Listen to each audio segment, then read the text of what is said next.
రై ఏదిరా సచ్చా ఏది ఒరేయ్ ఫణి, ఆ సచ్చి బాగా ఎక్కువ చేస్తోందిరా. నిలదీయాలి పదనాడు. ముందు మంకీ క్యాప్ వేసుకుని త్వరగా ఎక్కడి నుంచి వెళ్ళిపో, లేకపోతే నేనేం చేస్తానో నాకే తెలీదు. హలో, ఇది నా ఇల్లు, నేను ఎక్కడికి వెళ్ళను. రేకిటయ్యా, ఏంటి ఇది నీ ఇల్లా? ఏదేదో వాగుతున్నావేంటి? అసలు నీకిక్కడేం పని? నువ్వెందుకు ఇక్కడికొచ్చావు? నిన్నేరా అడుగుతుంది, సమాధానం చెప్పకుండా నీళ్లు నవ్వులుతావేంటి? ఒరేయ్ ఫణి, ఇలా కాదు, ఈ ముసలోని హాల్లోకి తీసుకెళ్ళి అందరి ముందు నిలబెట్టి అడగరా. అయ్యో ఏం లేదు ఫణి, ఈ ఇల్లు మొత్తం నాదే, నేనే పని చేయాలి కదమ్మా అంటున్నాడు, అంతే. ఈలోపు మీరొచ్చారు. అవును బాబు, ఈ ఇంట్లో పనంతా నేనే చెయ్యాలి కదా, అందుకే ఇల్లు నాదే అన్నాను. సరే, ఇంకోసారి ఈ రూమ్లోకి రాకు, వెళ్ళు. అలాగే బాబు.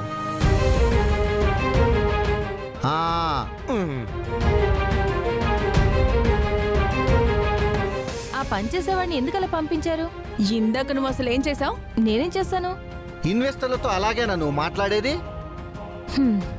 నేనెలా మాట్లాడాలో మీరు చెప్పారా? నిన్నే మీరు వాళ్ళ గురించి చెప్పి ఈరోజు వాళ్ళని తీసుకొచ్చేస్తే, నేను సరే అనేస్తే అనంత్కి గాయత్రికి అనుమానం రాదా?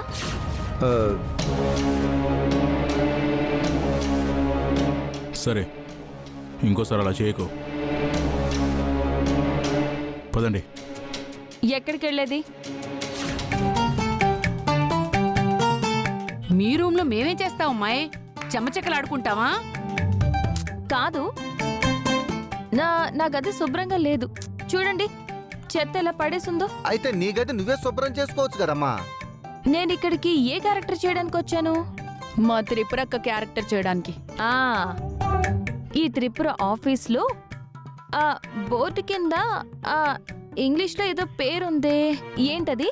మేనేజింగ్ చైర్మన్ అని ఉంటుంది. అలాంటి మేనేజింగ్ చైర్మన్ తన గది తను శుభ్రం చేసుకుంటే అస్సలు బాగోదు. పోనీ ఆ పనోణ్ణి పిలిపించుకుని గది శుభ్రం చేయించుకో. పని చేయడానికి వచ్చిన వాడినేమో మీరు బెదిరించి పంపించేశారు. అందుకే మీరే నా గది శుభ్రం చేయండి. ఏంటి పిచ్చి పిచ్చిగా ఉందా? నీకు ఈ క్యారెక్టర్ ఇచ్చి పని కల్పించిన మా చేతే పని చేయించుకుందాం అనుకుంటున్నావా? హలో హిప్పీ కటింగ్, నేనిప్పుడు సత్యని కాదు, త్రిపురని. వాయమ్మో, ఈ ఇంటి పెద్ద కోడల్ని. ఈ ఆస్తికి బిజినెస్లకి చైర్మన్. నేను పని చెయ్యను, పని చేయించుకుంటాను. మర్యాదగా మీరు పని చేస్తారా, లేకపోతే ఆ ఇన్వెస్టర్స్తో నాతో ఏదో పని ఉంది కదా, ఆ పని ఇంకా అవ్వదు.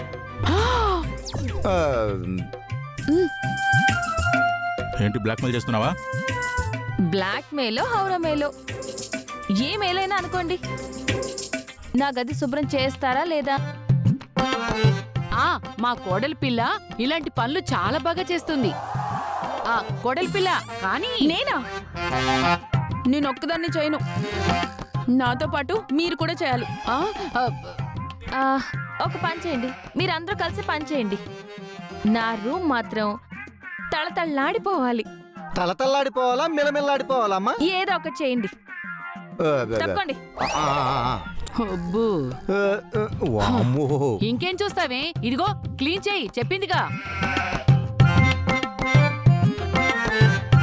రేపే ఆ ఇన్వెస్టర్లతో సంతకాలు పెట్టించేస్తాను.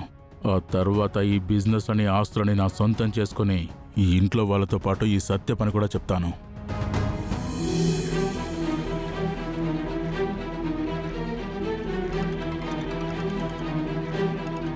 హలో అక్క. హలో సత్య, నువ్వు హాస్పిటల్లో తమ్ముడి దగ్గరే ఉన్నావు కదా? తమ్ముడి దగ్గరే ఉన్నానే అక్క. ఇప్పుడు తమ్ముడికి బానే ఉంది కదా? కోలుకుంటున్నాడు కదా? కోలుకుంటున్నాడే, వాడికంతా బానే ఉంది, కానీ వాడు నిన్ను అడుగుతున్నాడే. రాకీకి ఆపరేషన్ అయినప్పటి నుంచే ఇంతవరకు నువ్వు రాలేదు. అదే అక్క, పనులుండడం వల్ల కుదరలేదు. అది కాదే, ఒక్కసారి రావచ్చు కదా. అసలు నువ్వెక్కడున్నావు? ఈ సిటీలోనే ఉంటున్నావు కదా. పోనీ నీకు కుదరకపోతే చెప్పు, నేనొచ్చి కలుస్తాను. లేదక్క, నేను డ్రైవింగ్ పని మీద సిటీలో ఉండట్లేదు. అవుట్స్కర్ట్స్కే ఎక్కువ వెళ్తున్నాను. నువ్వు నన్ను కలవడానికి రావద్దు. నేనే వీలు చూసుకుని మీ దగ్గరకు వస్తాను. ఏంటోనే, నువ్వు చాలా బిజీ అయిపోయావు. అక్క, ఇప్పుడు చాలా పనుందక్క, అందుకే రాలేకపోతున్నాను. అర్థం చేసుకో.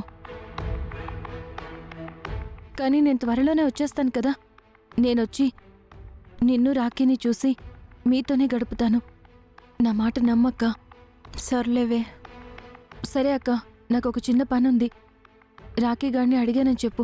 నువ్వు రాఖీ జాగ్రత్త. డబ్బులు ఏమైనా కావాలంటే నాకు ఫోన్ చేయక్క. నేను మీకు డబ్బులు పంపిస్తాను. డబ్బులేం అవసరం లేదే. నువ్వు త్వరగా నీ పనులు ముగించుకొని మా దగ్గరికి రా చాలు. సరే అక్క, ఉంటాను. బాయ్.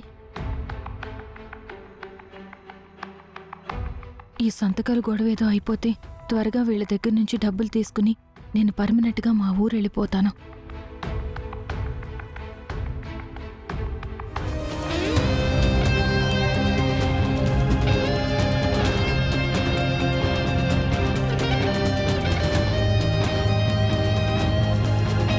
ఫణి, తీసుకొచ్చావా? ఇదిగో అమ్మవారి డూప్లికేట్ విగ్రహం. ఈ డూప్లికేట్ విగ్రహాన్ని చాలా జాగ్రత్తగా మార్చాలి. సరే అదా. ఒరేయ్ ఫణి, అత్తయ్య మామయ్య కూడా వస్తున్నారు. వాళ్ళకి డూప్లికేట్ విగ్రహం గురించి చెప్తామా? హే, ఇప్పుడే కాదు, వాళ్ళకి రేపొద్దున చెప్దాం. ఇప్పుడు విగ్రహం గురించి తెలిస్తే అసలే మా అమ్మ నాన్నలకి తుత్తరెక్కువ. అయితే అత్తయ్యకి మామయ్యకి ఈ విషయం రేపొద్దున చెప్దాం. అప్పటి వరకు ఎవరికి చెప్పొద్దు. ఏంట్రా ఫణి, ఏంటా బ్యాగ్ ఏంటి? ఆఫీస్లో నా థింగ్స్లే నాన్న. ఓ, రే ఫణి, ఇప్పుడు ఇంత ఎమర్జెన్సీగా ఆ ఇన్వెస్టర్స్ అవసరం?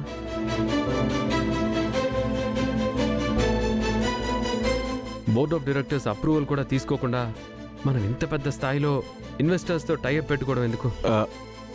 రే అనంత్, ఈ ఇన్వెస్టర్ వల్ల మన కంపెనీ గ్లోబల్ రేంజ్లో డెవలప్ అయ్యే ఛాన్స్ ఉంటుందిరా. ఇలాంటి ఇన్వెస్టర్ని మనం ఇప్పుడు మిస్ చేసుకుంటే మన కంపెనీని ఎక్స్పాండ్ చేయడానికి కానీ డెవలప్ చేయడానికి కానీ కనీసం 10 ఏళ్ళు పడుతుంది. అందుకే ఆ ఇన్వెస్టర్ మన నుంచి పోకుండా ఉండడానికే నేను ఇంత తొందరపడుతున్నాను. అయినా బోర్డ్ ఆఫ్ డైరెక్టర్స్ ని ఎలా ఒప్పిస్తారు? మా అమ్మ ఒప్పుకున్న తర్వాత బోర్డ్ ఆఫ్ డైరెక్టర్స్ ఎందుకు ఒప్పుకోకుండా ఉంటారు?